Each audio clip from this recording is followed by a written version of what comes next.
Assalamu alaikum everyone and welcome to my show Against the Odds, and I'm your host Warda Kamar. और first of all I want to say कि against the odds ये क्यों नीश है, क्योंकि आप सबकी life बहुत different है, बट एक चीज़ that is very common in all of our lives and that is the ups and downs, the fluctuations जो हम फेस करते हैं, and that is what makes us face against the odds और face the circumstances जो हमारे लिए इतने convenient नहीं होते. And that is the very reason कि आपके लिए जो हम लोग गेस्ट्स जिनसे आपकी मुलाकात करवाएंगे, they would be specifically talking about how they dealt with, या उनकी कैसी डीलिंग थी अगेंस्ट द ऑड्स, उन्होंने लाइफ में कैसे स्ट्रगल की, and how they are continuously in that phase of struggling and how they are achieving things now. तो आज हमारे साथ मौजूद हैं mister Ghalib Ahmed, and he is also a student as well as working in the niche. So Ghalib, अस्सलाम वालेकुम and welcome to against the odds. वालेकुम अस्सलाम वर्दा, क्या हाल है आपका? अल्हम्दुलिल्लाह, आपका क्या हाल है? मैं ठीक, अल्हम्दुलिल्लाह. Ghalib, we'll start from what do you really think about the niche that we have pitched against the odds? I think it is a good opportunity for the people जो कि बहुत एफर्ट पुट कर रहे हैं throughout their university life और बाहर भी काम कर रहे हैं, और आई गेस उनको अपना ड्यू क्रेडिट मिलना चाहिए इस तरह से. मतलब you starting a show and recognizing those people who put in a lot of hard work. I think this is a good stance. And who are trying to make their mark and standing out. Yeah, very true. यही actually basic niche है. So if we start from how was Ghalib Ahmed as a student, as a school student, or जहाँ से academic या we can say sort of career journey, academic journey start होती है, how was Ghalib Ahmed as a student?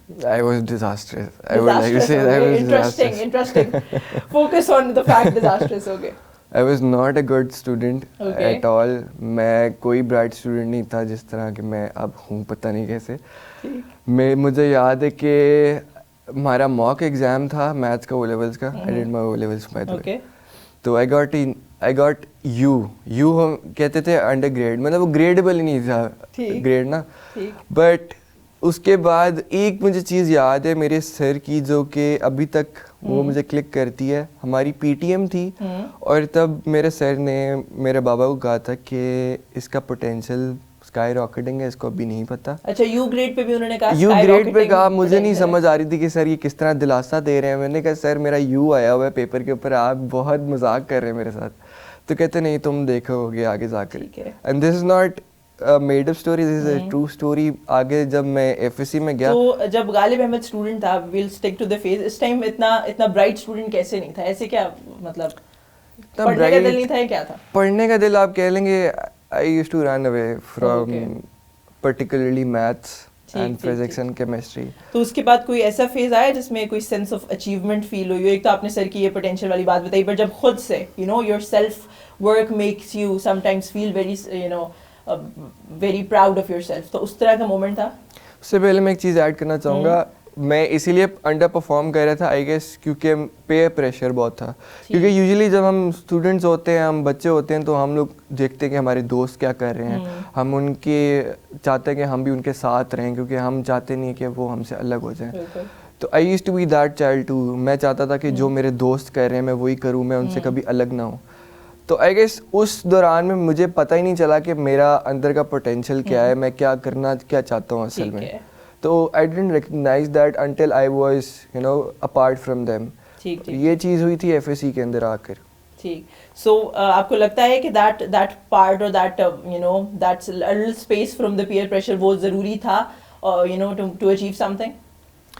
बहुत ज़रूरी था. I guess sometimes you have to get apart from your loved ones to know yourself more, कि आपको अपने बारे में बेहतर पता चल सके कि आप असल में हो क्या.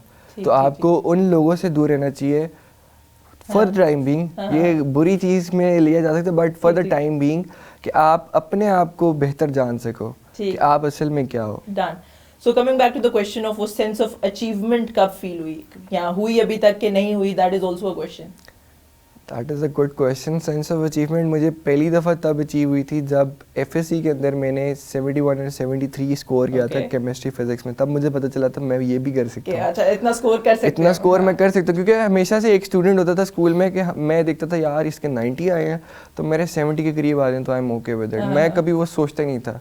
तो ये करने के बाद मुझे समझ में आया कि यार हम बड़ा भी सोच सकते हैं, हम बड़े ख्वाब भी देख सकते हैं जो कि इम्पॉसिबल नहीं है अचीव करना, बहुत पॉसिबल अचीव करना अगर आप उतनी मेहनत करो, उतना लगन लगाओ उसके अंदर। तो जब मैंने एडमिशन ले IEC के अंदर, अब मुझे पता चल गया हुआ था तब तक कि I wanted to do architecture और आर्किटेक्चर ही मेरी आगे नीश है। तो पहली जूरी थी और मैं बता नहीं सकता, मेरी हार्ट बीट बहुत तेज़ हुई थी क्योंकि it was the first time कि जो मैंने एक ऐसी फील्ड में मैंने एंटर किया था जिसका मुझे पता भी नहीं था, ठीक ऑनेस्टली। तो पहली जूरी हुई, दूसरी जूरी हुई, जैसी जैसी जूरीज होती थी मेरे हार्ट और पंप करता था। मेरी पहली जूरी हुई, मेरा 10 में से 10 आया। That was something that gave me a lot of boost in myself, self confidence इतना आ गया था कि I knew this was the right thing to do. Okay. So अगर मैं ये कहूँ कि that journey of being a backbencher to being a top scorer वो गालिब ने कर ली हुई है and you know sort of देख ली हुई है कि how that turns out, right? मैंने वो भी मुकाम देखा हुआ है जहाँ पे वर्दा मैं एक बैकबेंचर होता था और मुझे नहीं पता होता था कि ये चीज़ कैसे अचीव करनी है, टीचर्स को मैं किस तरह अच्छा लग सकता हूँ। अच्छा एक बात ये कि I was never a student कि मैं टीचर को प्लीज़ करूं और उनसे नंबर ले सकूं, because I never wanted that. मुझे एक गिल्ट और एक अंदर वो एक रहती थी कि यार मैंने ये गलत तरीके से नहीं चीज़ लेनी, नंबर नहीं लेने मैंने। मतलब इतनी चीज़ क्लियर थी कि the right path needs to be you know found and followed. तो मैं ये बता रहा था कि मैंने वो मुकाम भी देखा है कि जहाँ पर मैं डाउन एंड आउट और बैक बेंचर होता था, मुझे नहीं पता होता था, और अल्हम्दुलिल्लाह मैंने अब वो भी मुकाम अचीव किया। Where I look forward, where I know how it feels. यहाँ पर मुझे सबसे एक इम्पॉर्टेंट चीज़ समझ में आई है कि इस मुकाम के ऊपर आपको किबर नहीं करना चाहिए।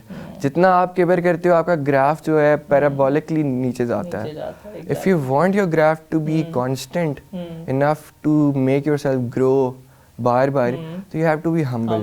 You have to be down to earth. No matter what the people think, no matter what the odds are, just have to strive yourself for more and more and to achieve more greater. You have to work for the greater good. That is the motto I follow now. And what was that, if I ask about that single point or that single thing, you have talked about the humbleness and I agree with it, but जो transition के लिए एक back bencher से और इस point तक या एक थोड़े लो ग्रेड से एक अपग्रेड तक जो ट्रांजिशनल पॉइंट होता है उस पॉइंट पे अगेंस्ट द ऑड्स जाने के लिए what was the main thing you followed, what was that? Humbleness तो अब आ गई है टॉप नॉच पोजीशन पे, बट दैट ट्रांजिशनल पॉइंट के लिए how did you go against the odds, या वो ऐसी कौन सी चीज़ थी जो आपको पता था कि you know you need to follow it and that is to be done, that is the necessity of time, वो क्या था? आई गेस मुझे वो वक्त आ गया हुआ था जब मैंने रिकग्नाइज कर लिया था कि मुझे अपने गोल्स अचीव करने हैं या कुछ बनना है ज़िंदगी में, तो वो मैं अपने पेरेंट्स के बलबूते पे नहीं बन सकता हूँ, क्योंकि हमारा माशरा इस तरह का है कि हमें, और हमारी करंट सिचुएशन भी इस तरह की है कंट्री की, कि हर इंडिविजुअल को जो है मेहनत करनी पड़ेगी, कुछ ना कुछ उसको बनना पड़ेगा। एक इंडिविजुअल ही के पूरी ग्लोबली उसको रिकग्नाइज किया जाए तब कुछ ना कुछ हो सकता है, वरना तो अगर मैं उस तरह एक मतलब फ्री फ्लोइंग गाय होता और फन लविंग होता तो I wouldn't have been ending up here since then. ठीक ठीक, तो इसको समराइज ऐसे कर सकते हैं कि consistency and that you know of not depending on someone, वो वाला एक पॉइंट था that triggered you too. Yes, consistency is important and I guess very important to be at my place where I am, and I am too scared कि जब कोई चीज़ मिलती है तो वो जा भी सकती है। And if something comes, so it comes with the responsibility. With responsibility. And I think कि मैं यही कहना चाहूँगा कि अगर आप इस चीज़ से डरते हो ना कि आज ये है तो कल नहीं है, तो I guess you're not a fighter. You need to know how to lose in order to get up one day again. Okay, sure. Okay, Ghalib, so we saw how Ghalib came from that student Ghalib to now the Ghalib at IAC, and I've also heard that you work alongside your academics to get professionally in marketing. You have the major of architecture. तो उस चीज़ को manage करना या उस चीज़ को कैसे approach किया, you know, want to say a word on it? शुरू में तो बिल्कुल भी आसान नहीं था. I thought of giving up. This story goes way back to third semester. जब कोविड अभी भी आया था और हम लोग क्वारंटीन कर रहे थे, तो मुझे बड़ी ना सफोकेशन फील होती थी, क्योंकि मैं उस तरह का इंसान हूँ कि मुझसे वेला नहीं बैठा जाता. मुझे कुछ ना कुछ करना है, मुझे बस कुछ करना है, कुछ भी हो. तो I went to Aries International. मैंने उनको कहा मुझे रख लें, मेरे से जो मर्जी काम करा लें. तो उन्होंने कहा कि आप थर्ड सेमेस्टर में हो, what you can do for us. मतलब मैं ऑब्वियसली कुछ कर तो सकता नहीं, तो मैंने उनके लिए चाय भी बनाई, मैंने उनके दफ्तर भी साफ़ किया, मैंने कभी कभी वॉशरूम भी साफ़ किया। एंड आई थॉट, मैंने ये सोच लिया हुआ था कि अगर मुझे कुछ अचीव करना है तो मट्टी से मट्टी तो होना पड़ेगा, because that is the thing that makes you grow and that makes you humble and to the top.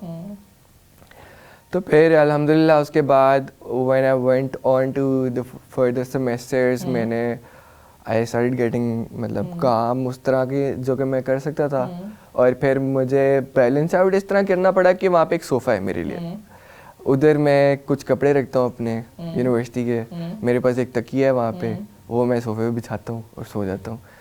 तो जब मुझे यूनिवर्सिटी आना होता है तब मैं वहाँ से उठ के, लैपटॉप मेरा बिल्कुल साथ होता है, मैं काम करके वही सोफ़े पे सो जाता हूँ, और जब मैंने उठ के आना होता है तो मैं आ जाता हूँ। ये मेन रीज़न है जिसकी वजह से मैं लेट हो जाता हूँ। अरे मैं कभी नहीं बताता टीचर्स को कि मैं लेट क्यों हूँ। उनको लगता है कि मैं पंक्चुअल नहीं हूँ, बट मैं 4 बजे 5 बजे सो रहा होता हूँ काम करके ऑफिस का, तो that is the reason I can not come to university at time. मैं बहुत कोशिश करता हूँ, मैं बिल्कुल पंक्चुअल होना चाहता हूँ, but मैं नहीं हो पाता। pretty sure कि the quality of work जो आप वहाँ भी करते हैं, the quality of work you do in the academics as well, उससे काफ़ी चीज़ें compensate हो जाती होंगी, no? हो जाती है, तभी इतनी इज्जत मिल जाती है अल्हम्दुलिल्लाह। Okay, so अभी तक I've been questioning a lot and we have talked about the achievements of Ghalib. तो Ghalib obviously बंदे का support system होता है, so is there someone or you know anyone just जो आपका support system हो, जिसने इस सारी journey में help through किया? This could have been an emotional question, but I'll hold myself up. Okay. मेरी ज़िंदगी में तीन personalities रही हैं that were behind this success, and I would every time give them the due credit. पहली मेरी दादी थी, दूसरी मेरी नानू थी, तीसरी मेरी मामा है, and I've lost 2 of them and I wouldn't want to lose the one that I have. So it brings tears into my eyes, but I want to say that I love them, and no matter what, I'll keep loving them the way they have been there for me. And definitely I want to add that you are making them proud and you will make them proud more inshallah. So end में you know quite a good discussion we had. Would you like to add any advice for the people of your age, younger than you, anything? Yes, of course. मैंने एक चीज़ जो सीखी खुद से है वो ये है कि मैं हमेशा सोचता था कि टॉप का जो बंदा होता है वो क्या होता है, मतलब वो हमें इस तरह क्यों ट्रीट करता है। तो जब मैंने वो चीज़ अचीव की है तो मुझे लगता है कि मेरे जो जूनियर्स हैं अच्छा काम कर रहे हैं, मैंने भी देखा है, and I wish them the luck. But एक चीज़ मैं उनको ये ज़रूर कहना चाहूँगा कि किबर नहीं करना चाहिए कभी। If you are on the top at once, like I said, you need to know how to lose, you need to know how to get up, you need to know how to play a rebuttal. So I need them to know that it's okay to lose, but it's not okay to have arrogance. Do not be arrogant and always be ready to learn from the best. ठीक है, क्योंकि मैंने एक चीज़ सीखी है कि हर इल्म वाले के ऊपर एक इल्म वाला होता है, बिल्कुल ऐसे, तो वो वक्त आपको बता देता है। तो this is my advice for the younger ones कि go out there, the world is yours, और ख्वाब बड़े सोचने चाहिए। Okay, thank you very much Ghalib for being on the show, for you know telling us how you faced against the odds, and we also got to, you know, we had a very healthy conversation and we got to know how you respect the people who supported you, and we respect your journey a lot. And thank you very much all of you for being with us on the show against the odds, and definitely we'll see you guys again with another guest and another overview of how they faced the, you know, the circumstances of their life and how they went against the odds.